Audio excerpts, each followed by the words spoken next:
train to Mundofine, night train to the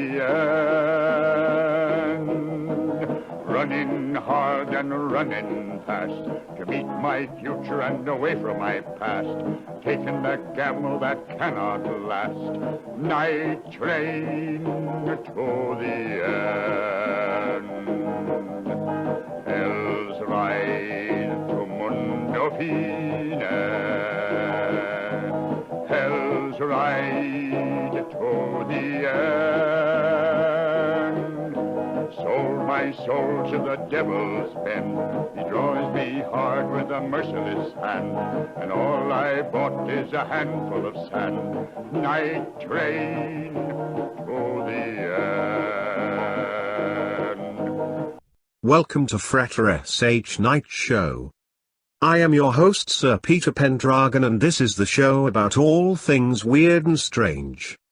Frater SH is presently finished a reformatted version of Misty Forest Bible Ministries. It incorporates a half-hour lesson from St. Thomas Aquinas' Summer Theology, which is the oldest in-depth book on Christian theology.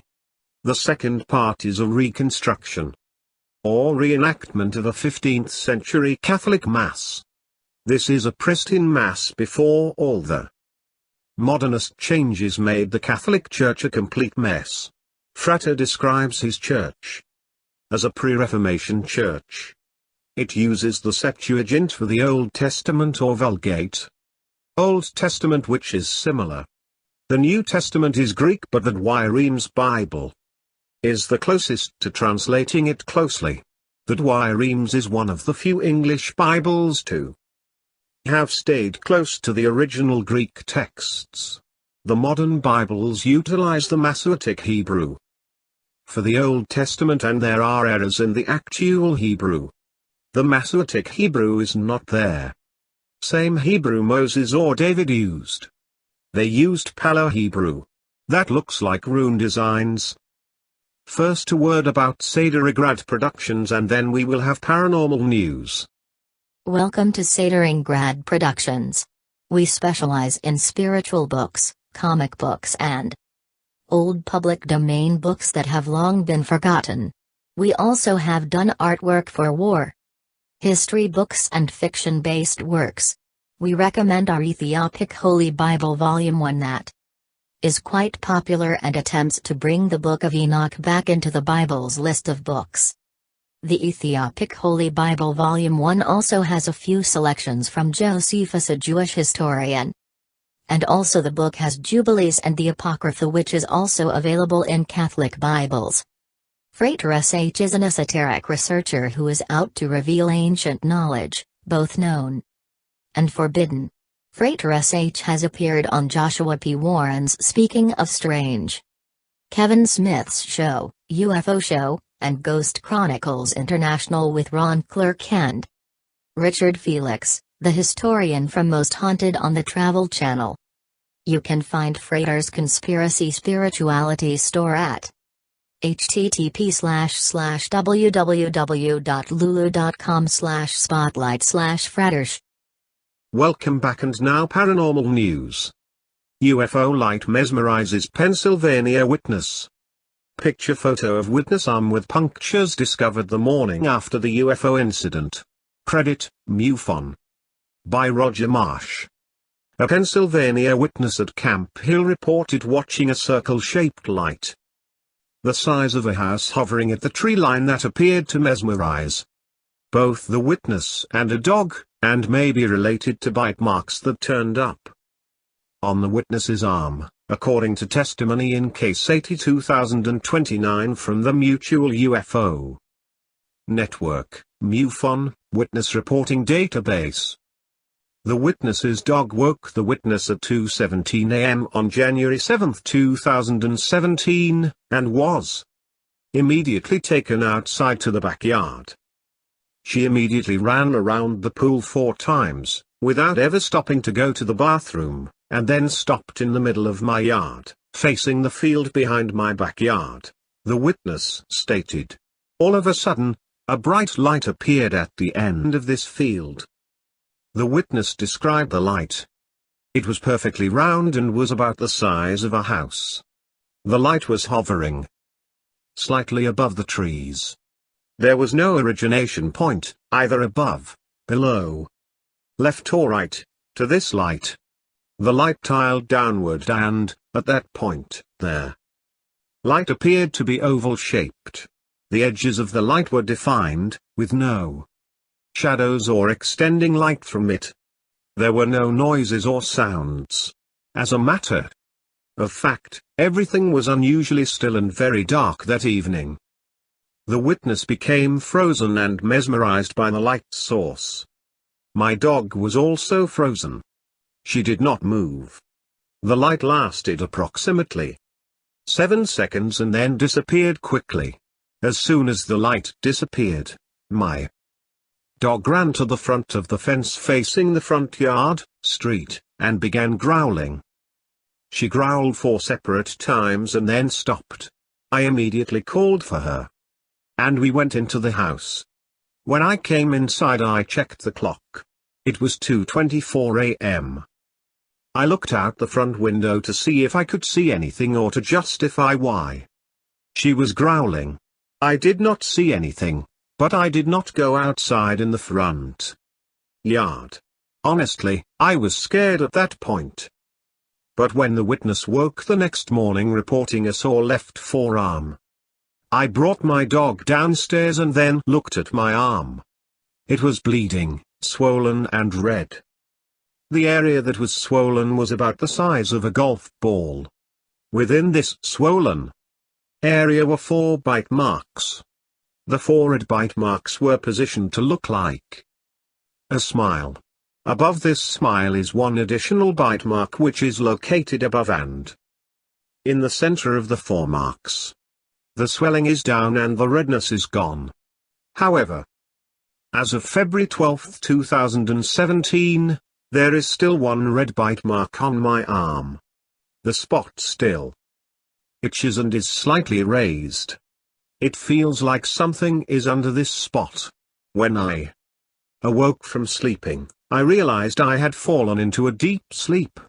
While it appeared as though I slept for a very short time, I felt as though I was completely rested. 1. Final thought. Everything during this event occurred in Falls, Pennsylvania. MUFON field investigator Jason Akers investigated this case and closed it as an unknown. After listening to the witness, I believe she saw something that night, Akers wrote in his report. My investigation and the FOIA report showed that there were no police, emergency, military, or civilian crafts in the air at the time of the incident. There were no weather anomalies that took place at the time that could have accounted for what she had seen. It is my belief that their witness had seen a UFO. Camp Hill is a borough in Cumberland County, Pennsylvania, population 7,888. This case was reported to MUFON February 12, 2017, and is one of MUFON's cases of interest for 2017. Disc UFO hovers 50 feet over Indiana tree line. By Roger Marsh. An Indiana witness at Couts reported watching a silent, disc-shaped object just 50 feet above the tree line, according to testimony in case 81407. The witness was outside walking a dog at 5:10 a.m. on January 8, 2017, when the incident occurred. It was around 5 in the morning with a clear, dark sky, the witness stated. When I was on my way to my house, I noticed a very bright light moving above the trees in the forest. It was around 50 feet above the trees, moving from north to south. The witness described the object. It was a circular object around 10 feet in diameter. As it moved over the trees, it did not light up the woods underneath the light. As it approached the road, there object and light just disappeared. It made no sound. Indiana MUFON State Director Philip Leach investigated this case and closed it as an unknown.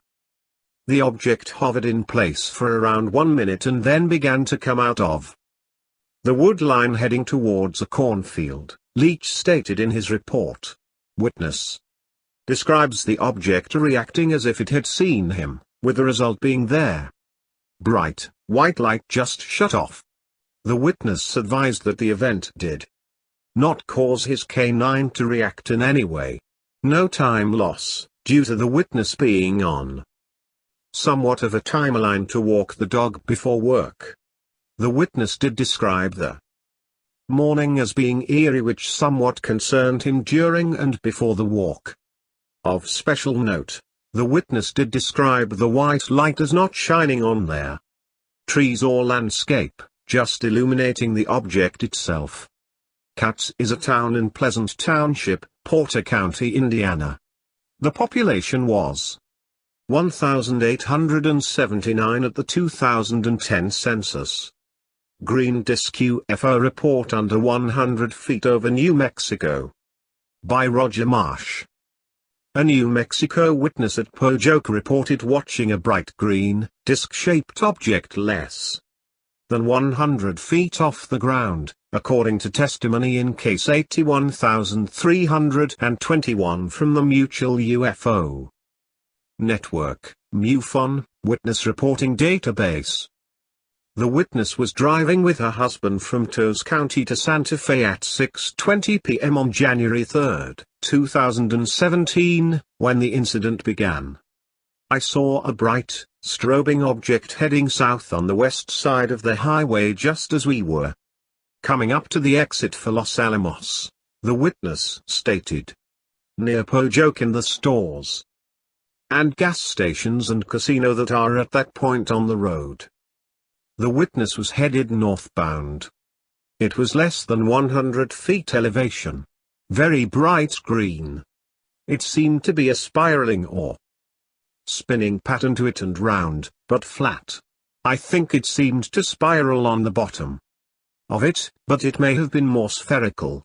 There were no other lights on it, and in my mind, I tried to say it was a helicopter because of the spinning, but it was bright green. And no other lights on it. The object appeared to move twice as fast as the vehicle, moving along at 50 miles per hour, moving at about 100 miles per hour. I tried to point and tell my husband fast enough so he could see it, but he was only able to see it in the back window of the SUV, maybe a mile or more behind us over an overpass. He was able to see the strobing green light, but not the spiral or spinning pattern. I had music on and the windows closed, so I have no idea if it had a noise associated with it. I was very aware that it was not explainable in my mind. I had no frame of reference for what I had seen, nor did my husband, who could not explain something moving at that speed, so low and bright lime green. I was constantly looking for others or something to explain it. We lost sight of it because I was headed north. And while I did have the desire to turn around and chase it, I knew I was not fast enough to pull a U-turn across 6 lanes. New Mexico MUFON State Section Director David Hillendahl investigated this case and closed it as an unknown. Witness provided no further information, Hillendahl stated in his report. I did drive the exact same route to determine if the sighting might have been the result of sign reflection or other natural phenomena. Washington witness describes 2 low-flying triangles. By Roger Marsh. A Washington witness at Bonnie Lake reported watching 2 triangle-shaped objects low-flying with white and red lights, according to testimony in case 81301 from the Mutual UFO Network. MUFON, Witness Reporting Database. If you look on a map, my brother and I were headed east on Rhodes Lake Road coming from my brother's house on the corner of Angeline Road and Rhodes Lake Road. When we pulled onto the road, We immediately noticed 3 white lights shaped like a giant triangle UFO over downtown Bonnie Lake to our north. The object was very low on the horizon and the witness could only see it through trees. Then we got to the corner of Rhodes Lake Road and 198th Avenue when we noticed another craft almost directly above us. The second object was much closer and the witness could make out its shape.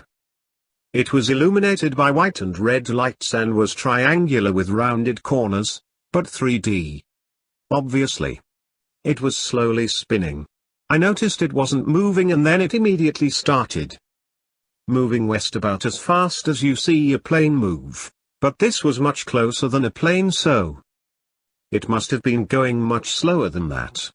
Then it stopped again for a second and started going southwest at a considerable speed. That's when I lost it in the tree line and nothing else after. Washington field investigators Calvin Owens and Mary Owens investigated this case and closed it as an unknown UAV. Now for a new feature on Frater SH's Night Show. I will read a classic science fiction story from a classic pulp magazine. Off on a Comet, or Hector Servadac, by Jules Verne. Bookle. Chapter 1. A challenge. Nothing, sir, can induce me to surrender my claim. I am sorry, Count, but in such a matter, your views cannot modify mine. But allow me to point out that my seniority unquestionably gives me a prior right. Mere seniority, I assert, in an affair of this kind, cannot possibly entitle you to any prior claim whatever. Then, Captain, no alternative is left but for me to compel you to yield at the sword's point. As you please, Count, but neither sword nor pistol can force me to forego my pretensions. Here is my card. And mine. This rapid altercation was thus brought to an end by the formal interchange of the names of their disputants. On one of the cards was inscribed, Captain, Hector Servadac. Staff Officer, Mostaganum. On the other was the title, Count Wassily Timashkv. On board the schooner Dobrina. It did not take long to arrange that seconds should be appointed, who would meet in Mostaga at 2 o'clock that day, and the captain and the count were on the point of parting from each other, with a salute of punctilious courtesy, when Timashkv, as if struck by a sudden thought, said abruptly, perhaps it would be better, Captain, not to allow the real cause of this to transpire. Far better, replied Servadac, it is undesirable in every way for any names to be mentioned. In that case, however, continued the Count, it will be necessary to assign an ostensible pretext of some kind. Shall we allege a musical dispute? A contention in which I feel bound to defend Wag. Ner, while you are the 2Ls champion of Roz. Silly. I am quite content, answered Servadac, with a smile, and with another low bow they parted. The scene as here depicted, took place upon their extremity of a little cape on the Algerian coast, between Mostaganem and Tinia, about 2 miles from the mouth of the Shelif. The headland rose more than 60 feet above the sea level, and there, azure waters of the Mediterranean, as they softly kissed the strand, were tinged with the reddish hue of the ferriferous rocks that formed its space. It was the 31st of December. The noontide sun, which usually illuminated the various projections of their coast with a dazzling brightness, was hidden by a dense mass of cloud, and the fog, which for some unaccountable cause, had hung for the last 2 months over nearly every region in the world, causing serious interruption to traffic between continent and continent, spread its dreary veil across land and sea. After taking leave of the staff officer, Count Wassily Timashkov wended his way down to a small creek, and took his seat in the stern of a light.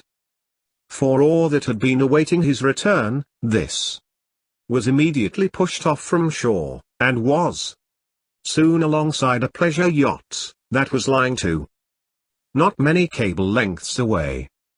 At a sign from Servadac, an orderly, who had been standing at a respectful distance, led forward a magnificent Arabian horse. The captain vaulted into the saddle, and followed by his attendant, well mounted as himself, started off towards Mostag.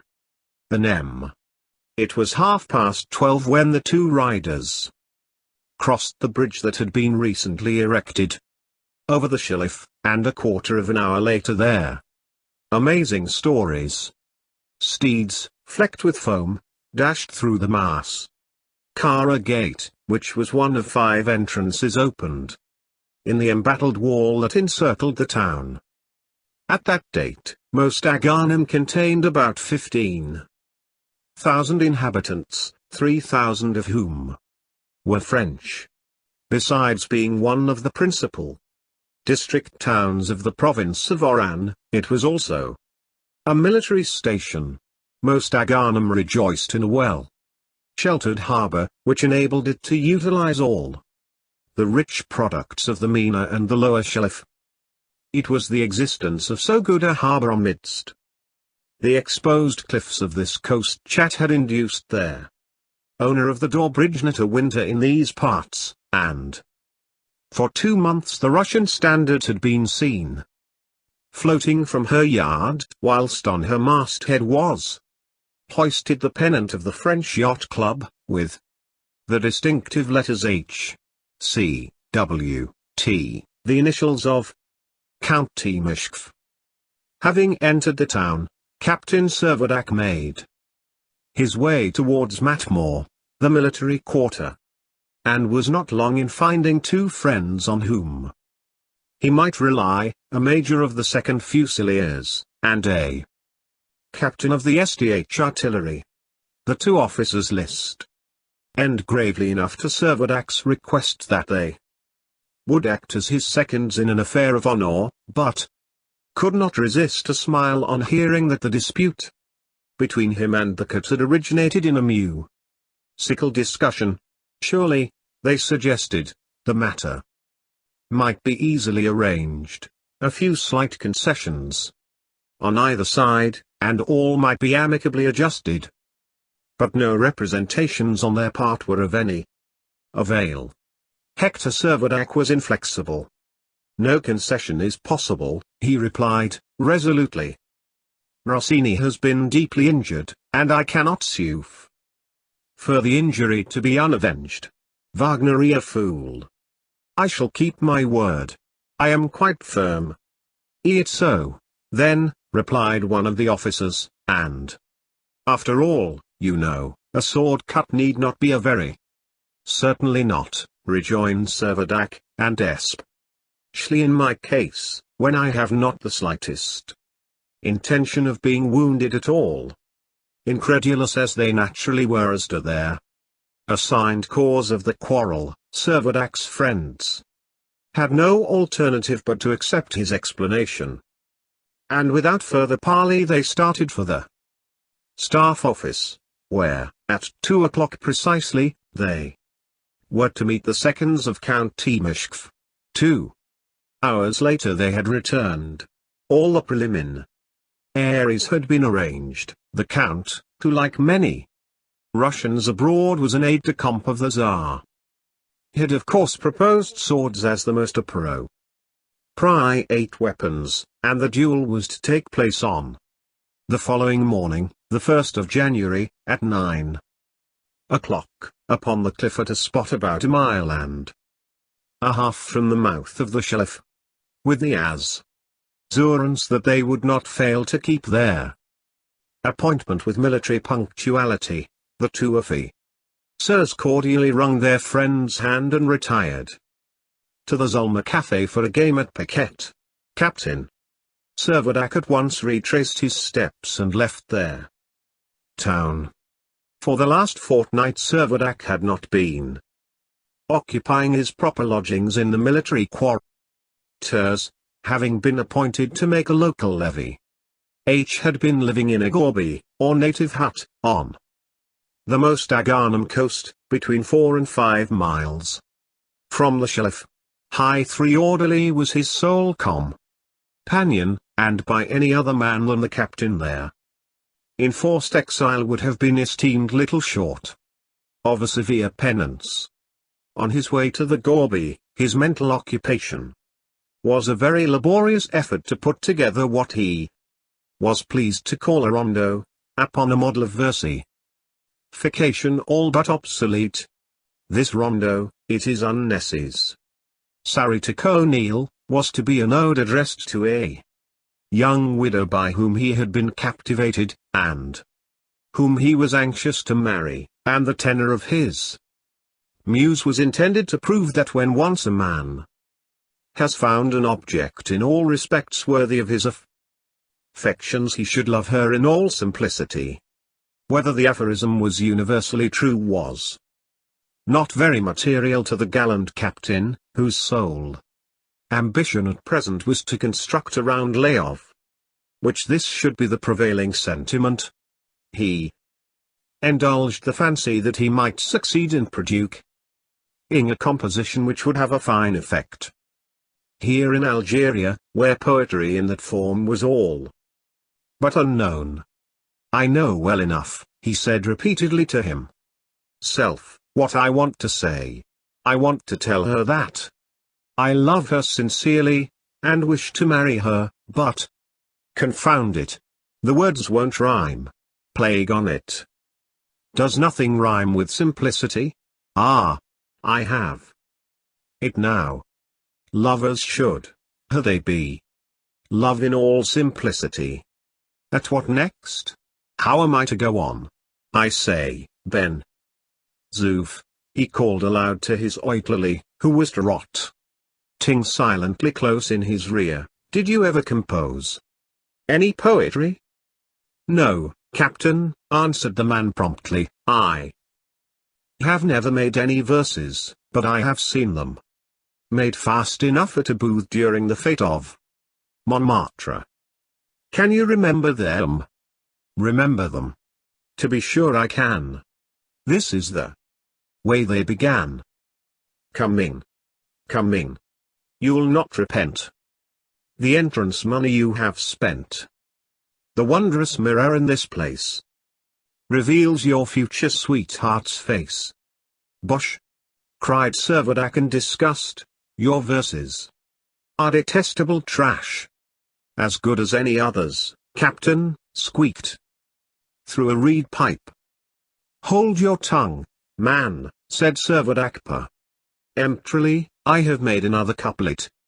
Lovers should, they be, love in all simplicity. Lover, loving honestly, offer I myself to thee. Beyond this, however, the captain's poetical genius was impotent to carry him. His further efforts were unavailing, and when at 6 o'clock he reached the gorby, the 4 lines still remained there. Limit of his composition. Chapter 2. Captain Servadac and his orderly. At the time of which I write, there might be seen in the registers of the Minister of War the following entry. Servadac, Hector, born at Saint Trolody in there. District of Lespa, Department of the Gironde. July 19, 18. Property, 1,200 francs in rent. Off on a comet. Length of service, 14 years, 3 months. And 5 days. Service, 2 years at school at St. Cyr. 2 years at L'école d'Application, 2 years in there. 8th Regiment of the Line, 2 years in the 3rd. Light Cavalry, 7 years in Algeria. Campaigns, Soudan and Japan. Rank, captain on the staff at Mostaganum. Decorations, Chevalier of the Legion of Honor. March 13, 18. Hector Servadac was 30 years of age, an orphan without lineage and almost without means. Thirsting for glory rather than for gold, slightly scatterbrained, but warm-hearted, generous, and brave, he was eminently fitted to be the protégé of the god of battles. For the first year and a half of his existence he had been the foster child of the sturdy wife of a vine-dresser of Medoc, a lineal descendant of their heroes of ancient prowess. In a word, he was one of those individuals whom nature seems to have predestined for remarkable things, and around whose cradle have hovered the fairy godmothers of adventure and good luck. In appearance Hector Servadac was quite the type of an officer. He was rather more than 5 feet 6 inch 3 high, slim and graceful, with dark curling hair and moustaches, well-formed hands and feet, and a clear blue eye. He seemed born to please, without being conscious of the power he possessed. It must be owned, and no one was more ready to confess it than himself, that his literary attainments were by no means of a high order. We don't spin tops is a favorite saying amongst artillery officers, indicating that they do not shirk their duty for frivolous pursuits, but it must be confessed that Servadac, being naturally idle, was very much given to spinning tops. His good abilities, however, and his ready intelligence had carried him success fully through the curriculum of his early career. He was a good draftsman, an excellent rider, having thoroughly mastered the successor to the Mouse Uncle Tom at the riding school of St. Cyr. And in the records of his military service his name had several times been included in the order of their day. The following episode may suffice, in a certain degree, to illustrate his character. Once, in action, he was leading a detachment of infantry through an entrenchment. They came to a place where the sidework of the trench had been so riddled by shell that a portion of it had actually fallen in, leaving an aperture quite unsheltered from the grape shot that was pouring in thick and fast. The men hesitated. In an instant Servadac mounted the side work, laid himself down in the gap, and thus filling up the breach by his own body, shouted, "March on!" And through a storm of shot, not one of which touched the prostrate officer, the troop passed in safety. Since leaving the military college, Servadac, with the exception of his 2 campaigns in the Soudan and Japan, had been always stationed in Algeria. He had now a staff appointment at Mostaganum, and had lately been entrusted with some topographical work on the coast between Tens and the Nine Halif. It was a matter of little consequence to him that the gorge, in which of necessity he was quartered, was uncomfortable and ill-contrived. He loved their open air, and the independence of his life suited him well. Sometimes he would wander on foot upon the sandy shore, and sometimes he would enjoy a ride along the summit of the cliff, altogether being in no hurry at all to bring his task to an end. His occupation, moreover, was not so engrossing but that he could find leisure for taking a short railway journey once or twice a week, so that he was ever and again putting in an appearance at the general's receptions at Oran, and at the fêtes given by the governor at Algiers. It was on one of these occasions that he had first met Madame Duell, the lady to whom he was desirous of dedicating the rondo, the first 4 lines of which had just seen the light. She was a colonel's widow, young and handsome, very reserved, not to say haughty in her manner, and either indifferent or impervious to the admiration which she inspired. Captain Servadac had not yet ventured to declare his attachment. Of rivals he was well aware he had not a few, and amongst these not the least formidable was the Russian Count Timashv. And although the young widow was all unconscious of the share she had in the matter, it was she, and she alone, who was the cause of the challenge just given and accepted by her two ardent admirers. During his residence in the Gorby, Hector Servadac's sole companion was his orderly, Zuf. Ben Zuf was devoted, body and soul, to his superior officer.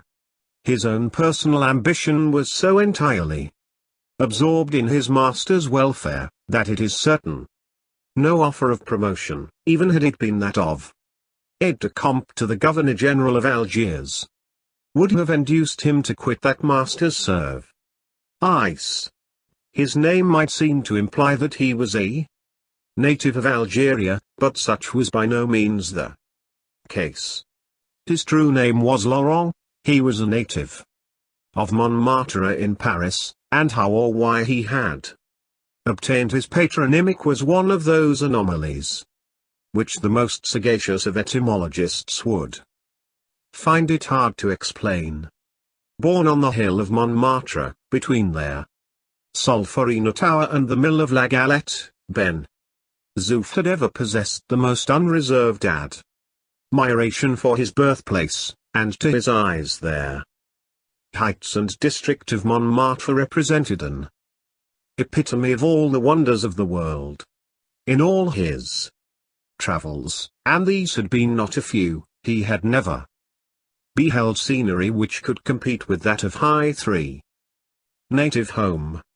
No cathedral, not even Burgos itself, could vie with the church at Montmartre. Its racecourse could well hold its own against that at Pentlick. Its reservoir would throw the Mediterranean into the shade. Its forests had flourished long before the invasion of the Celts, and its very mill produced no ordinary flour, but provided material for cakes of worldwide renown. To crown all, Montmartre boasted a mountain, a veritable mountain. Envious tongues indeed might pronounce it little more than a hill, but Ben Zuf would have allowed himself to be hewn in pieces rather than admit that it was anything less than 15,000 feet in height. Ben Zuf's most ambitious desire was to induce the captain to go with him and end his days in his much-loved home, and so incessantly were amazing stories.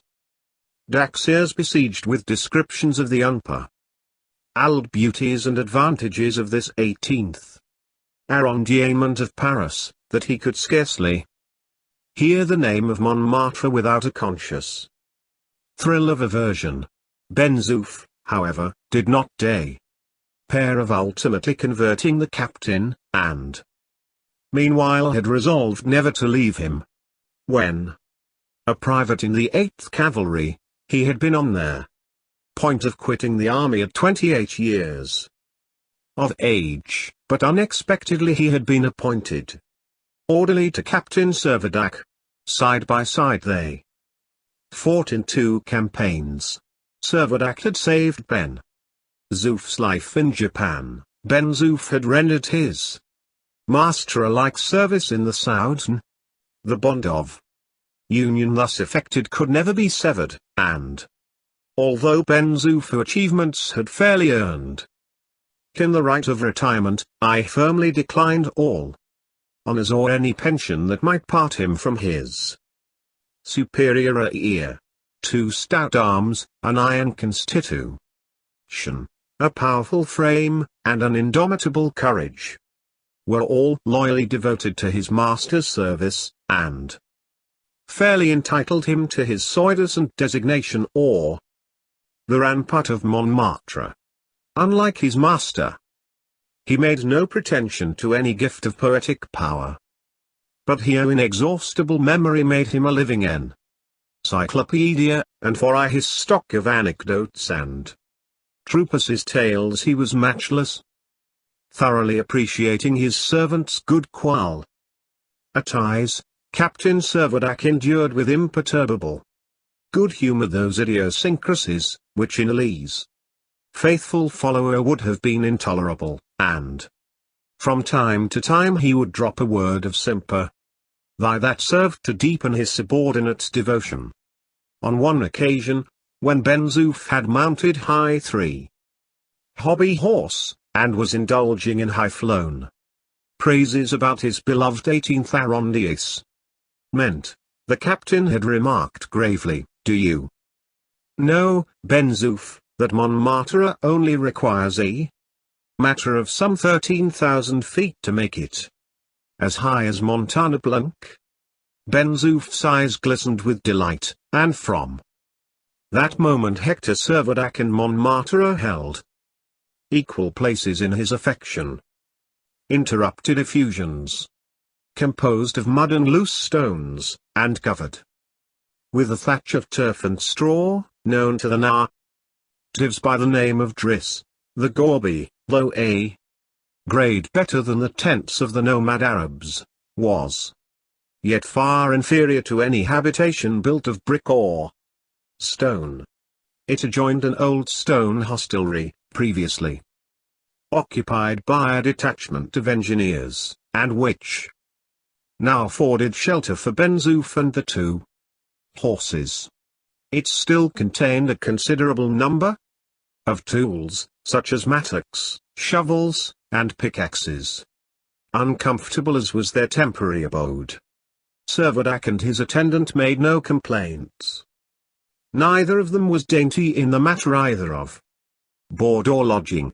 After dinner, leaving his orderly to stow away the remains of the repast in what he were pleased to term the cupboard of his stomach, Captain Servadac turned out into the open air to smoke his pipe upon the edge of the cliff. There, shades of night were drawing on. An hour previously, veiled in heavy clouds, the sun had sunk below the horizon that bounded the plain beyond the Shalif. The sky presented a most singular appearance towards the north, although the darkness rendered it impossible to see beyond a quarter of a mile. There, upper strata of the atmosphere were suffused with a rosy glare.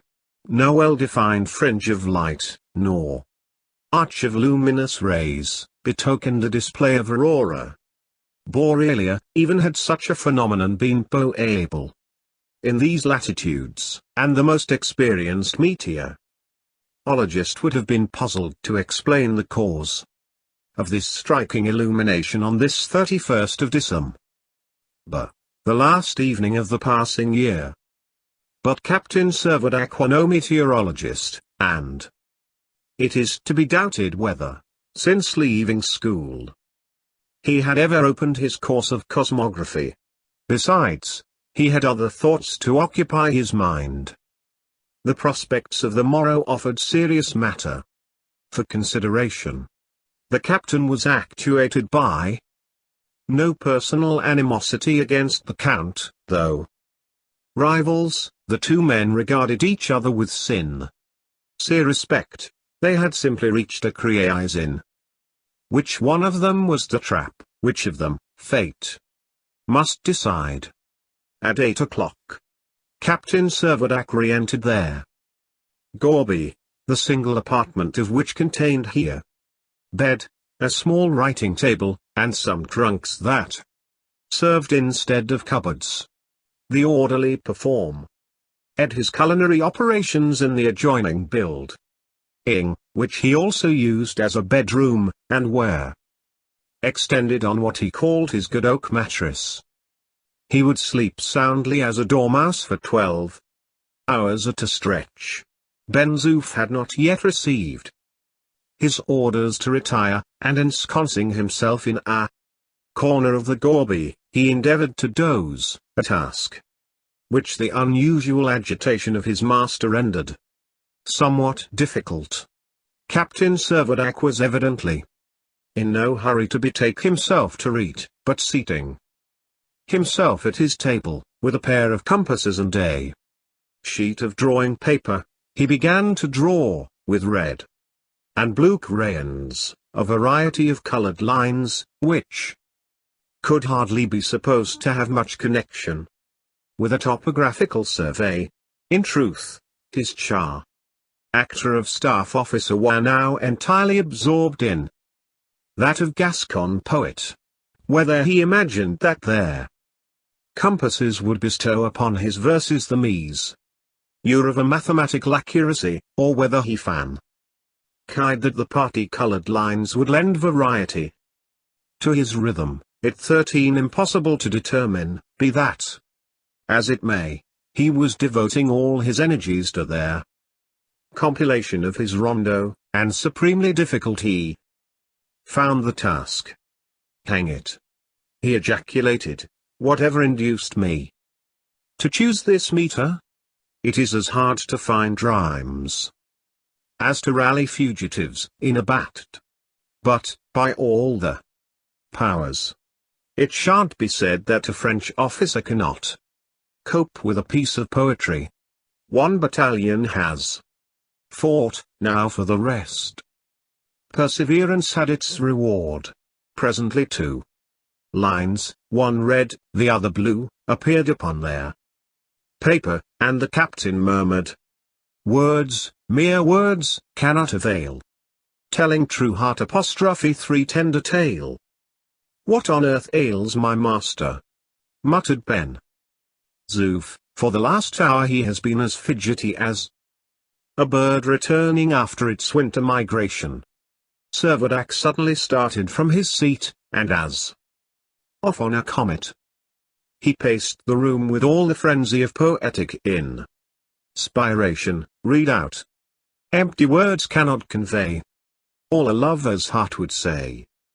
"Well, to be sure, he is at his everlasting verses again," said Ben Zoof to himself, as he roused himself in his corner. "Impossible to sleep in such a noise," and he gave vent to a loud groan. "How now, Ben Zoof?" said the captain sharply. "What ails you?" "Nothing, sir, only the nightmare." "Curse the fellow, he has quite interrupted me," ejaculated the captain. "Ben Zoof," he called aloud. "Here, sir," was the prompt reply, and in an instant the orderly was upon his feet, standing in a military attitude, one hand to his forehead, the other closely pressed to his trousers era. "Stay where you are. Don't move an inch," shouted Servadac. "I have just thought of the end of my rondo."